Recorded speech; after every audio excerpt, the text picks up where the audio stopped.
Hello guys, कैसे हैं आप सब। आई होप आप सब मस्त होंगे, व्यस्त होंगे और खुश होंगे। तो मैं लेके आई हूँ आज सभी के लिए एक बहुत ही अच्छा सा टॉपिक। आप सभी ने कहीं ना कहीं पढ़ा होगा या सुना होगा कि किताबें हम सभी की बहुत अच्छी दोस्त होती हैं, और मैं तो इस बात को अपनी लाइफ में 100% मानती हूँ। मुझे किताबों का बहुत शौक़ है, चाहे इंग्लिश किताबें हों, चाहे हिंदी किताबें हों, और डिफरेंट डिफरेंट टॉपिक की किताबों का मुझे शौक़ है। नॉवेल भी हो, चाहे स्टोरी बुक हो और इसीलिए मेरे पास बुक्स का बहुत अच्छा कलेक्शन है। तो मैंने सोचा क्यों ना अपने बुक्स का कलेक्शन आप सभी तक पहुंचाया जाए और किताबों के बारे में ये बताया जाए कि ये किताबें अगर आप पढ़ेंगे तो आपकी लाइफ में क्या चेंज आ सकता है। हो सकता है मेरी एक इस कोशिश से किसी एक की भी लाइफ में चेंज आ जाए कुछ। तो मैं अपने बुक्स के कलेक्शन को 3 पार्ट्स में आपके सामने लेके आऊँगी। आज मैं लेके आई हूँ पार्ट 1 अपनी बुक सीरीज़ का, जिसमें मैं बताऊँगी 5 किताबों के बारे में जो मैं कुछ पढ़ चुकी हूँ पूरी, और कुछ आधी अधूरी पढ़ी हुई हैं, आधी अधूरी चल रही हैं, लेकिन उनको मैं शेयर करती हूँ। तो बिना देरी किए शुरुआत करते हैं बुक सीरीज का पार्ट 1। तो मेरी सबसे फेवरेट बुक है ये श्रीमान योगी, और इसके राइटर हैं रणजीत देसाई। सॉरी, एक बात शेयर करना चाहती हूँ बुक सीरीज का पार्ट 1 एक्सप्लेन करने से पहले।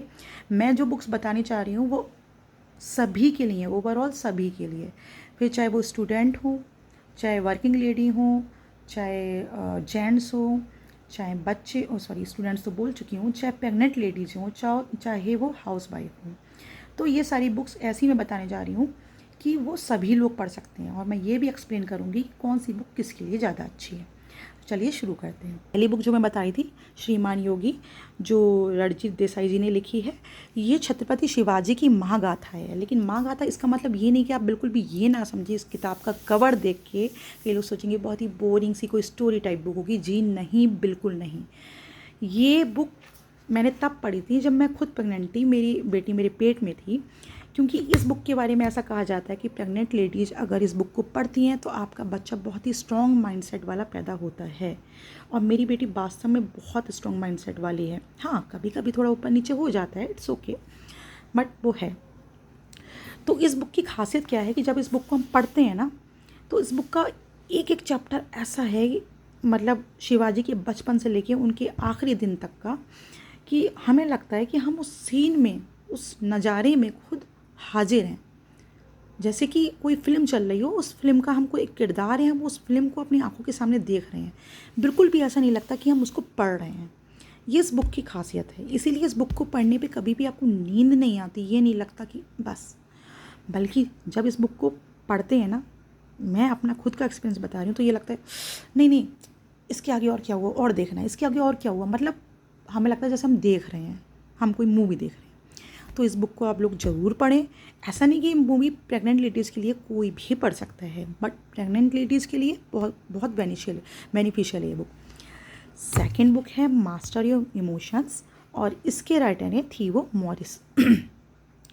ये बुक उन सभी लोगों के लिए बहुत अच्छी है जो किसी नेगेटिविटी को फेस कर रहे हैं, जो किसी तरह के डिप्रेशन में हैं, जो अपने इमोशंस को अच्छे से हैंडल नहीं कर पाते। तो ये बुक उनके लिए बेस्ट है, और ये नेशनल बेस्ट सेलर है। तीसरी मेरी फेवरेट बुक है मन बनाए ऊर्जावान। है तो ये बुक भी ऐसी जिसमें अपने विचारों को साधना सिखाया गया है, लेकिन चूंकि इसके लेखक हैं गौड़ गोपाल दास, जो कि इस्कॉन के बहुत ही माने हुए, आप ही सभी लोग जानते हो, सेंट कह लीजिए, कुछ भी है जो इस्कॉन से जुड़े हुए हैं, और इनका सेंस ऑफ ह्यूमर कमाल का है। तो जब इस बुक को पढ़ते हैं तो आपको अपने विचारों को कैसे हैंडल करना है, अपनी फीलिंग्स को कैसे हैंडल करना है, थोड़ा सा इसको सीखने की कला ना एक इंटरेस्टिंग वे में मिलती है, एक प्रैक्टिकल वे में, जो कि गौड़ गोपाल दास का स्टाइल है। तो स्टूडेंट्स इस बुक्स को पढ़ें तो बहुत उनके लिए अच्छा रहेगा, क्योंकि कभी कभी स्टूडेंट लाइफ में अक्सर ऐसा होता है कि वो समझ ही नहीं पाते हम कौन से विचारों को कैसे हैंडल करना है, अपनी फीलिंग्स को कैसे हैंडल करना है, तो उनके लिए बेस्ट बुक है। चौथी मेरी बुक है पेरेंट्स के लिए बेस्ट बुक। इस बुक का नाम है परवरिश करें तो ऐसे करें, और इसकी राइटर है बीना श्रीवास्तव। और इस बुक में चैप्टर वाइज दिया हुआ है, जैसे कि माँ को ही रखना हुआ बेटी की सुरक्षा का ध्यान, छोटे बच्चों को किसी के साथ भी अकेला ना छोड़ें, हमेशा एक्सपायरी डेट देखकर ही सामान खरीदना चाहिए, हालांकि ये सारी चीज़ें जो इसमें दी गई हैं हम सभी को कहीं ना कहीं पता है, लेकिन उसको स्टोरी के रूप में एग्जाम्पल देके इसमें इतने अच्छे से डिफ़ाइन किया गया है कि वो चीज़ हमारे माइंड में सेट हो जाती है। तो पेरेंट्स अगर आप हैं और आपके छोटे बच्चे हैं तो आपके लिए बुक बेस्ट साबित होगी। और मेरी आज के पार्ट की 5th बुक है ये, जो कि मैंने अभी रिसेंटली ख़रीदी है। अभी हम लोग रिसेंटली गए थे हरिद्वार ऋषिकेश की यात्रा पर। वहाँ ऋषिकेश में एक बुक शॉप से मैंने खरीदी ओशो की ये बुक, क्योंकि मैंने ओशो को आज तक नहीं पढ़ा था, लेकिन सुना बहुत था कि ओशो को एक बार पढ़ना चाहिए। तो मेरे मन में आया क्यों ना, चलो एक बार इनको भी पढ़ के देखते हैं। वहाँ से मैंने 2 बुक्स ली थी, दूसरी बुक मैं पार्ट 2 में बताऊँगी। फ़िलहाल ये बुक है the book of children. Book of children क्यों है? आजकल क्या हो रहा है कि अब मैं थोड़ा कैमरे के सामने आके बात कर लूँ। अधिकतर ऐसा होता है ना कि पेरेंट्स और बच्चों के बीच एक कम्युनिकेशन गैप आ जाता है। कम्युनिकेशन गैप आ जाता है जनरेशन गैप की वजह से। बच्चे हमें नहीं समझ पाते और हम बच्चों को।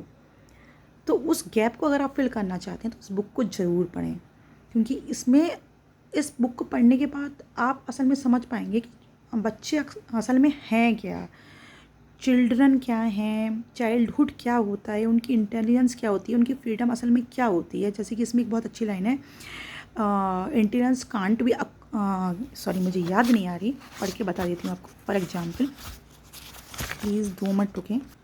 Intelligence is not something that is acquired, मतलब इंटेलिजेंस वो चीज़ नहीं है जो आप एक्वायर कर सकते हैं, इट इज़ इनबिल्ट। और जो में क्या करते हैं, हर बच्चा एक जैसा नहीं होता। अगर कोई एक्स्ट्रा इंटेलिजेंट बच्चा भी नहीं है तो हम कंपटीशन में आके बच्चों को इस तरह उसको इंटेलिजेंट बनाने की कोशिश करते हैं कि वो इंटेलिजेंस एक्वायर करे। तो इसमें यही सब समझाया गया है कि बच्चों की फ्रीडम क्या है, बच्चा होना क्या है। जब आप इस बुक को पढ़ लेंगे ना तो बच्चों को लेके आपका परसेप्शन ही बदल जाएगा। शायद बच्चों को पालने के तरीके में आपका चेंज आ जाएगा और आपके बीच का कम्युनिकेशन गैप या जो कहते हैं जनरेशन गैप वो फिल हो जाएगा। और आप अपने बच्चों के एक अच्छे पेरेंट्स ना होके एक अच्छे मेंटर, एक अच्छे फ्रेंड्स बन जाओगे। सो फ्रेंड्स, ये था मेरा बुक सीरीज़ का पार्ट 1। आपको कैसा लगा आप कमेंट करके बताइएगा। और प्लीज़ प्लीज़ प्लीज़ सिर्फ देखिएगा मत, इनमें से कोई एक बुक परचेज करके पढ़िएगा, भले ही एक पेज पढ़ें, और पढ़ के बताइएगा कि उस बुक को पढ़ने से आपकी लाइफ में क्या चेंज आया। जल्दी लेके आऊँगी अपनी बुक सीरीज़ का part 2। So goodbye everyone.